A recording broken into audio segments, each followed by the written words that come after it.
All right, Anthony. Should have wore something better. That's okay. It's a great day in the park. Yes. And do you live around here? Yep, just up the Okay. street. Okay, yeah, I live around the corner as well. Nice. And we're doing this for a YouTube channel called Sound Epistemology. So what we're trying to do is we're exploring a belief, but really we're trying to explore how do we know what we know?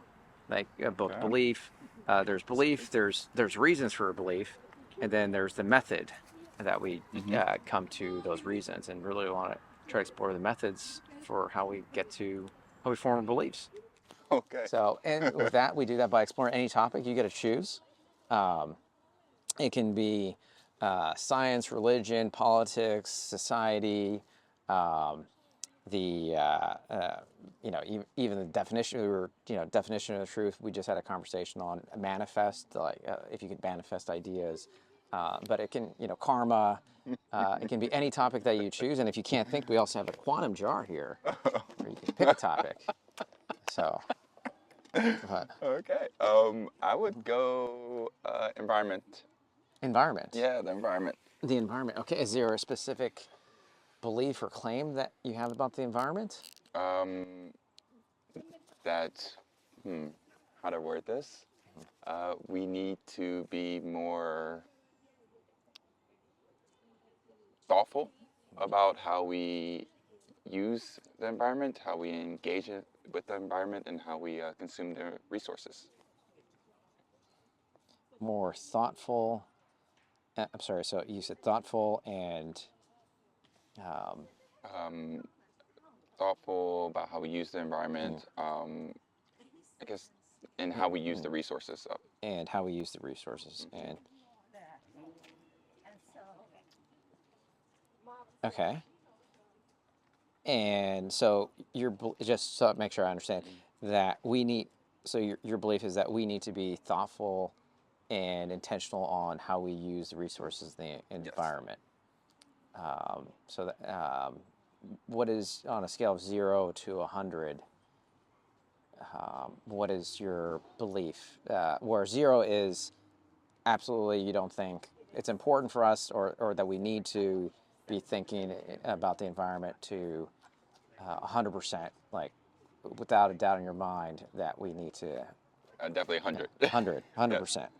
That there's no certainty, nothing can change your mind. That we don't need it. Yeah. Okay. That 100% we need to be thoughtful in how we use the resources of the environment. 100%. What are the reasons that you get to this belief? The science around global warming. See? Okay. Science. 1 second. Hun, I stay back and I'm doing an interview, so I'll walk up and catch up with y'all in a second.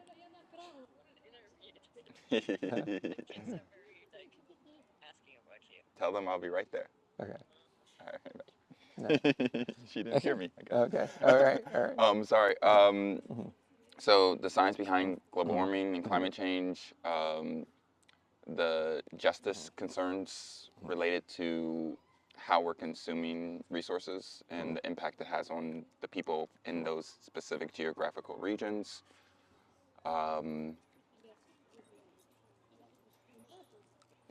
Just when you see things like the plastics in the ocean and what that does, and just the size of some of these, I don't know, pollutants are the right choice of word, but yeah. So you said some of the reasons you got there is because of the science around global warming, the justice of the resources and the impact to the people in those areas, in the plastics in the ocean.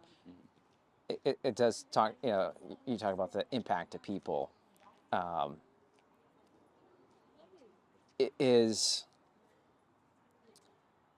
if there were no, I guess, impact to people of how we use the resources, would your belief change in this confidence level?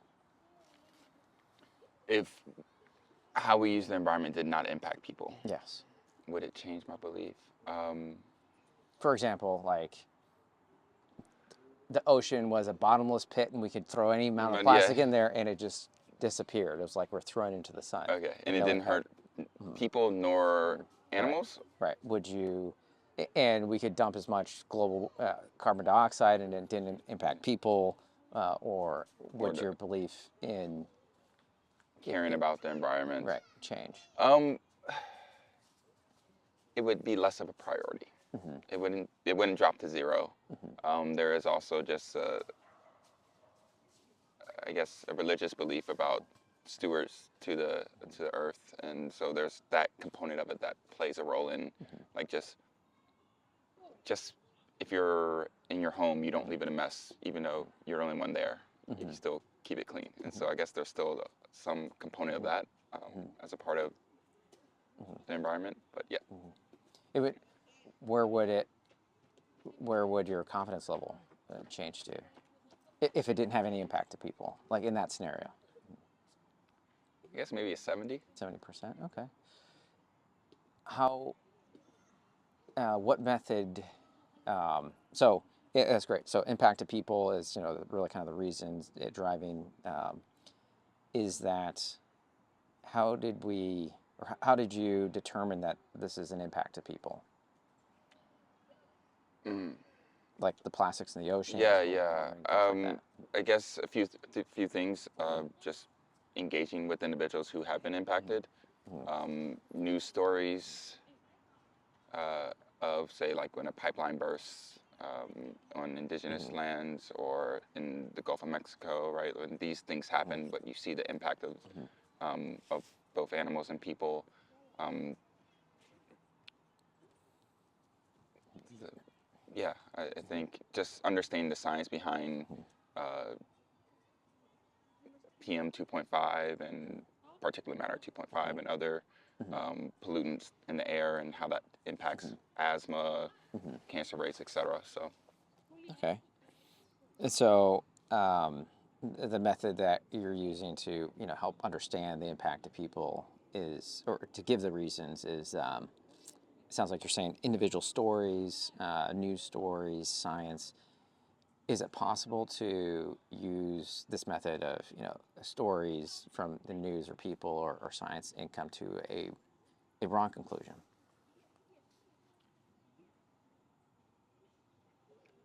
don't think so. You don't think so? Okay.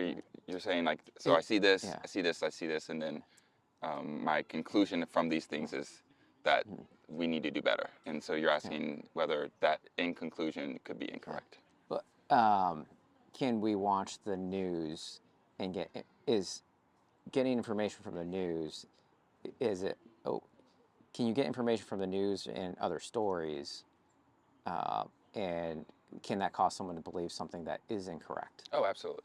Okay. Yes, I think whenever you're coming to some belief based on one set of, or that just the news, for instance, then you're opening yourself up to being led by kind of the fake news or whatever, right? Yeah. This idea of one narrative, one side of the story. I think you need several different points to have confidence in your kind of belief. Okay. So it sounds like you're saying that it can lead someone to a wrong conclusion, and the way to do that, the way to overcome that is by getting several viewpoints, several several points of information. Yeah. And you also had mentioned science, that looking at science, how does that, I mean, news stories, how does that impact? Can you utilize science and still come to a wrong conclusion on something? I think we can take what we know today about science and assume that that is what we'll always know, right? The Earth was flat at one point, right? Yeah. The sun circled around the Earth at one point, right? Like, so what we know and what we learn, but there is, I think, fundamental. At the same time, I think there are fundamental like truths that we can appreciate in the science space. Like, we know gravity exists. We've proven it. There's not kind of this, oh, all of a sudden gravity won't exist. So I do think that science in a vacuum, or science taken as without understanding where it came from, without understanding the process and methodologies for getting to those results, you can come up with wrong conclusions. Absolutely. Okay. You mentioned that you're 100%, and without the belief would change down to 70 if it didn't have impact to people, but that your belief on or method of using stories and science gets you to that belief on impact to people, and therefore your belief's at 100. The uh, yeah, is that an accurate? Hopefully, I managed to Yes. capture Yep. everything Yes. in the Yes. interview here. Um, do you find that your method justifies your belief, your method of news stories and individuals, and coupled with science, justifies your belief on the impact of people and the overall? Yes. Okay. Okay. Do you have any questions for me on? What's the end goal of the interviews? To help people reflect, not help people, well, to have all of us reflect on how we get to knowledge and how we get to inform our beliefs. I personally think that there's a lot of value if we can have people reflect on how they're creating their beliefs, whether, especially as they're relying on different news sources, and as we think of impacts to society, it does seem that, like we were discussing, individuals and news stories, and also science, how a lot of that impacts how we formulate our beliefs, and hoping helping people to reflect on maybe they need multiple points to how do we get to better beliefs, and to specifically kind of go to that. I think we kind of narrowed it into that point of is it possible to believe news stories or to use news stories to come to incorrect beliefs, as one example. So I think the world's a better place if we have better beliefs. So Not going to argue with you. yeah, or better methods for coming to good beliefs. So yeah. So well, thank you, Anthony. I appreciate it, Tony. I know you have a wife waiting for you, so I don't want to take too much of your time. But do you have any comments from? Okay. Yeah, thanks. All right. You're welcome to provide feedback on how it went for you. It's all good. Okay. All right. I hope you enjoy the conversation. Yeah, appreciate it.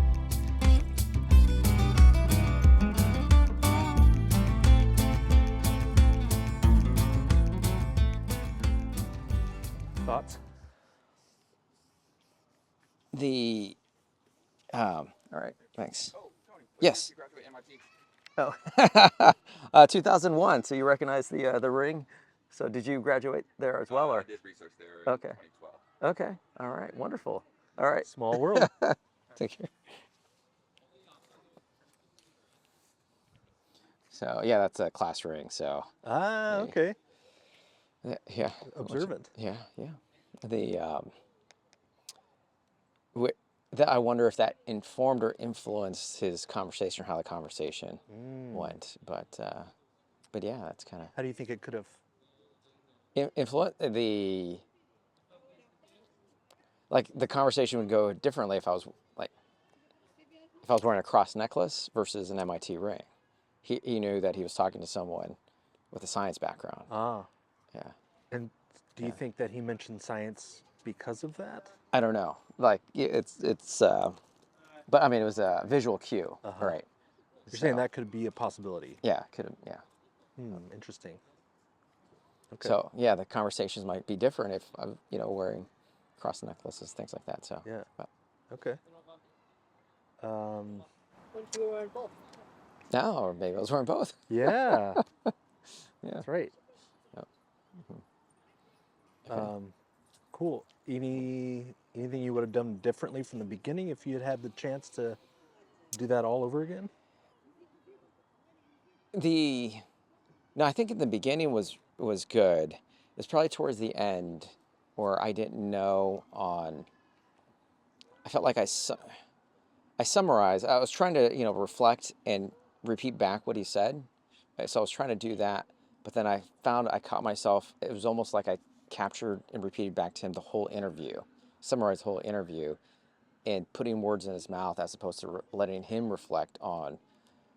I wish I would have given him more time to think about his belief on impact. Like we were exploring impact to people, and how maybe if he is.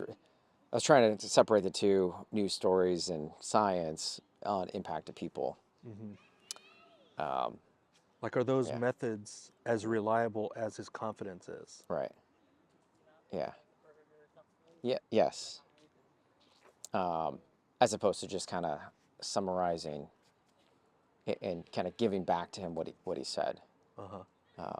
But yeah, that's probably what I would have done differently, is try to explore that. Because once I summarized it, it felt like, okay, we're out of time, and Yeah. and but yeah, hopefully, because the goal really is, again, try to have him reflect his method as reliable as his confidence. Right. Yeah. Cool. What would you have any questions you would have asked that weren't asked? I don't know. Like, I think maybe I would have maybe more explicitly pointed out, I guess. Like, you say that, or like, he did mention that individually, all of these things couldn't increase your confidence level. What is it about them together? Maybe that would. Like the cumulative case Yeah. kind of thing? Yeah. That's an interesting. I like that you brought that up, because an idea that I've been kind of asking people about is, you know how the saying, chain is only as strong as its weakest link? If we flip that, would it be true, do you think, that a conclusion is only as strong as its strongest reason? Yeah, I'm trying to think of it as from a scientific point of view, and that we don't say the theory of gravity is as strong as its weakest experiment, right? On gravity. Right. Uh, Which is, but the strongest, We the just- strongest reason. So, Yeah. so say you're 90% confident gravity is real. Yeah. Should your strongest reason or strongest evidence, maybe, Yeah. if it's less than 90, Yeah. should you be at 90, or could there be a cumulative case? In other words, because to make these interviews more efficient, I usually just focus on their strongest reason. Yeah. And if their strongest reason isn't at the same level as their confidence, Yeah. should we allow, or should, I don't know if that's the right way to say it, but Should we focus on the strongest reason and that to justify the confidence, or is it possible to have cumulative reasons? Like, can Right. 50% reasons get you to 75% confidence level? right. And just, I'm trying to think of it from a scientific experiments point of view. Do we have?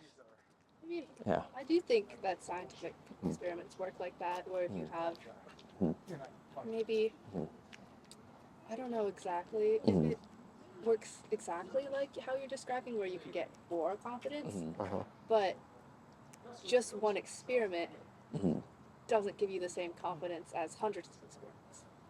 Right. One experiment proves to a 99% certainty that that's the case.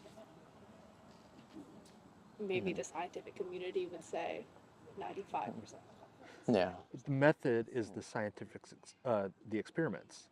So as a whole, as a method, experiments. I guess what I'm wondering is, like, how many bad reasons equal one good one? Do you know what I mean? Like, if you have 100 bad reasons, is that enough to equal lots of confidence? Or maybe 100 bad methods. Right. 100 bad methods to. Right. Yeah. Instead of talking, because reasons would be more like experiments, and we're saying, okay, maybe not the reasons, not the experiments. We're talking about the scientific method. are there, and so if we're talking about the method, if there's 100 bad methods, so Right. it's Does probably that the weakest equal, method. does that justify Yeah. not bad confidence? Yeah. So if the method is news, if the method is individual interviews, or the method is the scientific method, that those are the three things that he talked about. Can you add those together to justify high confidence? Right. Yeah. I think if we would explore it with him, given he said he researched at MIT, he probably would have said the science and impact to people would be his highest confidence, and then we could explore is he 100% confident in science? Yeah. Right. And is science 100% reliable? Right. Oh. Okay. Something to think about. Yeah.